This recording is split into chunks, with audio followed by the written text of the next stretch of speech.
Okay, guys, welcome back to my YouTube channel. Today is an exciting day. I've been riding this baby nearly a week now in the storm, and that's the reason I'm wearing this. I'm not wearing gears because I got wet thrice, in fact, continues. But today's video is focused on comparing the classic 650 by Royal Enfield versus the Super Meteor 650, which I own.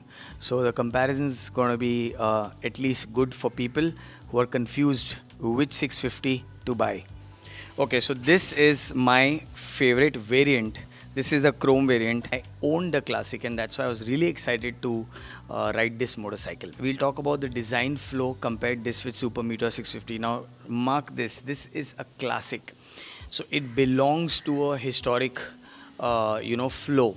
So if you see any 350 classic also, which even I owned, very much looks like this. And the engine are the same sharing platform of the Super Meteor 650, Interceptor 650, GT 650, Bear 650, because this engine is doing really well and it's a thrill to ride this machine. It's quite a upright stance. This is what Classic is known for.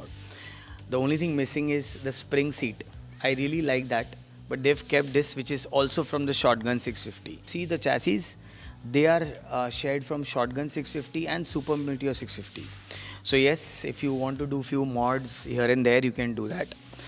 You can say Super Meteor 650 is more of the Thunderbird version, and this is more on the Bullet Classic version, which was launched. The only thing is the motors are all replaced in Royal Enfield. 350s are now J platform, so you got very good engine, vibration free, and thump is still there. You got the 650 parallel twin, which is replaced the 500cc old school engines.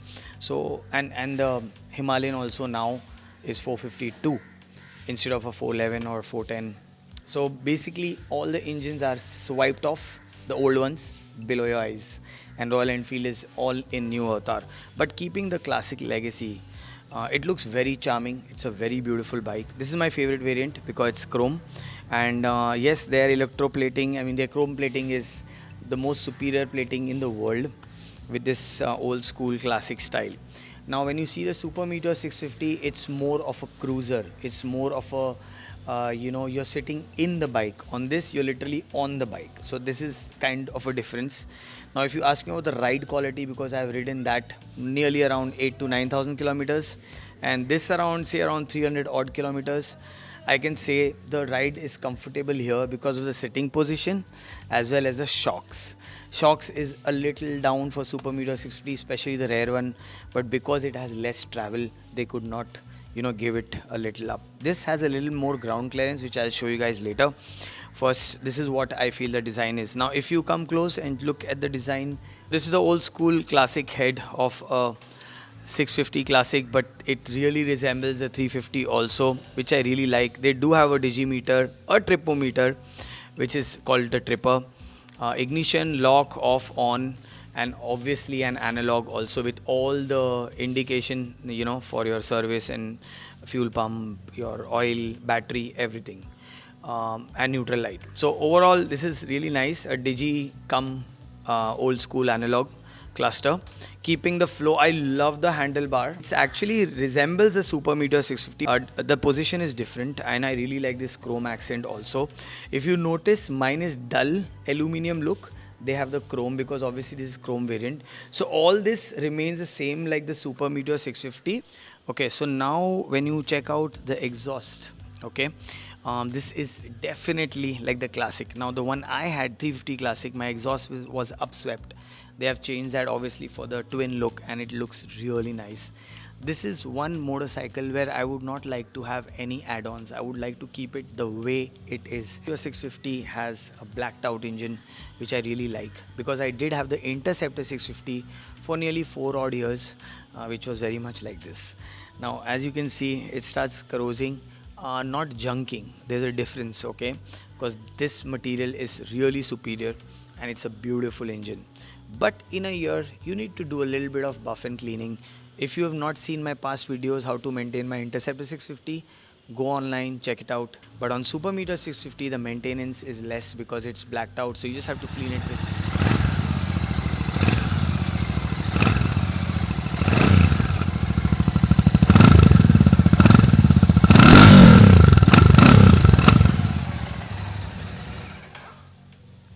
Yeah, that's the sweet rumble of the parallel twin 650cc Royal Enfield. Sorry guys, it's raining, that's why I am actually shooting near my garage area. The bike is also dirty because I've been riding in the rain. In fact, I washed it twice. Now quickly talking about the most important thing. Yes, this comes with spoke wheel both sides, and that's a bit no for some people because Super Meteor comes with alloy. Doesn't mean the grip is bad or something, it's just that it's not tubeless, so that you'll have to take care of. Exhaust overall looks the same. In fact, even sounds very much like the Super Meteor 650, but I have done aftermarket exhaust, so mine sounds different, which I'll make you guys hear.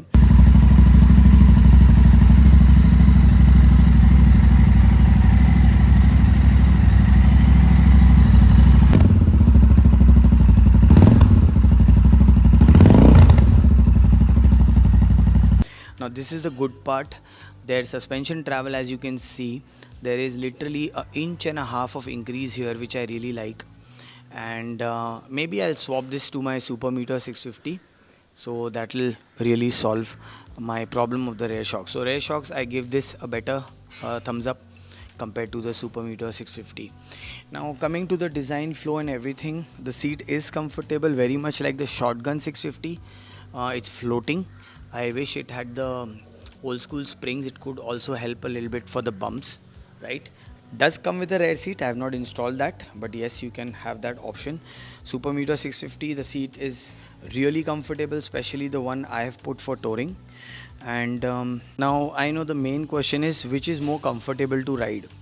Now if you're going for long ride, Super Meteor is very comfortable, but because it has forward foot pegs and this has mid foot pegs, so the advantage is the pressure is less on my thigh area and the lower back.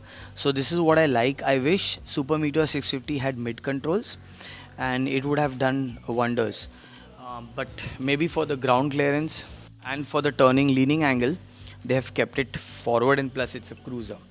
Now look wise, what appeals you more? Now I want to clear this myth. A lot of people think that this bike is very stunning looking and Super Meteor is okayish. But I'll tell you something, when you see this bike from far, it looks like a classic, right? And now we already know the classics existed. But when you look at the engine, that's when you realize this is the 650. So what I'm trying to say is that this doesn't look, big. Super Meteor 650 looks big with panniers and all those things. Maybe if you add some bags here and all, it could look big, but Super Meteor really looks like a badass cruiser. And that's why that has more head turns than this bike. Because a lot of mature people have asked me about this bike, that is it the same 350? And I'm like, no, it's 650. And then they look down like, oh, this is the new model. I said, yes, this is the 650 twins, which is now launched. So this is what I got response while riding for the 5 days, where people who asked me was this. But when I ride my Super Meteor 650, I get a lot of questions. I mean, is this a Royal Enfield or is it a modified bike, or does it come like this? Are the panniers by Royal Enfield? So talking about that, I think that takes the cake. But if you are a mature rider and you understand classic bikes, and they're from World War II, right? So if you really understand this bike and you love the 650 engine, then you will actually, when you ride this bike, you will not feel you're riding a normal Bullet or 350, obviously, because of the power and everything. So the weight is heavy, very much like the Super Meteor 650. However, when you turn this bike, you don't feel the weight, especially when you're in motion. But when you stop and if you try to crawl with it with footwork, it feels heavy. Super Meteor 650 being low, and I don't know, the weight distribution is so well on it that the rollover on it is so easy that you can even reverse the bike with just basic push. So the rollover of Super Meteor 650 is smoother. Oh yeah, one more thing. Okay, like whenever I put this bike off the stand and it's on neutral, it goes down, but it grips. It doesn't go ahead. On Super Meteor 650, when I do this, it moves ahead. It stops like it's on gear, but it's not. It's actually on neutral. So this is what I was talking about, the rollover. The rollover on this feels a little heavy, as you can see, right? But on Super Meteor 650, I don't know, the rollover is really smooth. It's like just one push and the bike goes. Maybe it's the weight distribution. Well, it does feel heavy when it's like that. Putting on main stand, this is easier than the Super Meteor 650. That's the ironic thing about this bike. So what am I saying? So many opposites about it. Now talking about the ground clearance, as you sit behind, I am 5'8" and my feet is landed and bent, but my other feet also lands full if I sit behind, a little bit tiptoe on one side. It is this battery cover which will come and make your leg feel like that. So if you'll wonder that why a 5'8" guy can't, properly land, because the seat is broad, obviously, so that you don't get pins and needles for your inner thigh support. Also, the battery covers, basically these badass covers, they're like quite wide. So you're like this. I've left the clutch so you can feel that. And riding this bike is fun, especially if you're cruising. So yeah, and the look, you're much on the height. On Super Meteor, you are a little lower, but it's fun. Aftermarket would sound really good on this. Really, really good. I'm sorry I didn't take it out because I got wet twice and my camera also got really wet and I'm really worried. If you follow me on Instagram, you'll know all the live updates, how I picked this bike, what I did and everything. I only compared things which are different on both motorcycles. Like the alloy wheels, this comes. I'm sure in future you can put alloy wheels on that, but that will be all later on add-ons if you feel like. But Classic looks beautiful with spokes. You can't spoil the look with alloy. So Royal Enfield really thought well about that. Definitely Classic needs to look classic. Now who should get this motorcycle?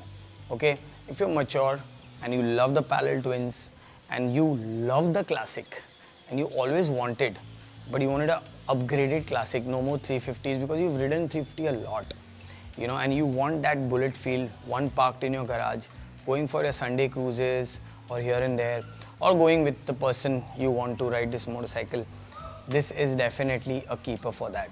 Yes, chrome needs a little bit of maintenance and touch. Like if it's heavily raining, I would make sure that I clean my bike when I come back.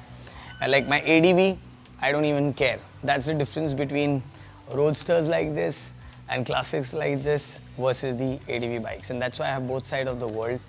Now, if you ask me, if both were launched, would I buy the Super Meteor 650 or would I buy the Classic 650? Honestly speaking, if you minus the rear shock issue of that motorcycle, I would still go for Super Meteor 650. I'm in my midlife. I would prefer a laid-back motorcycle where I can even, have bags, a great backrest. On this motorcycle, the rear seat, the way it is, looks beautiful. Yeah, one more thing I'll add. The rear seat is very much like the Shotgun 650. You can just assemble it on the frame here. I wish it was on the mudguard like the older Classics, but I think they made the whole assembly on the same chassis, and that's the reason. So backrest with that will look a little odd. Panniers on this won't do justice. Leather bags would look really dope on this. So basically, I, at this stage of life, wanted a motorcycle where I can have panniers, I can have a visor, I can, even go for long rides. Just get up in the morning, take my gear and just leave, which I do now on Sundays sometimes. It's really fun. But if you are more doing on city highways, cruising, and you have great roads, even in mountains, this will be beautiful. But long rides, you'll have to plan well for this motorcycle. And that's the only difference, that I would pick the Super Meteor 650. Not that I own it.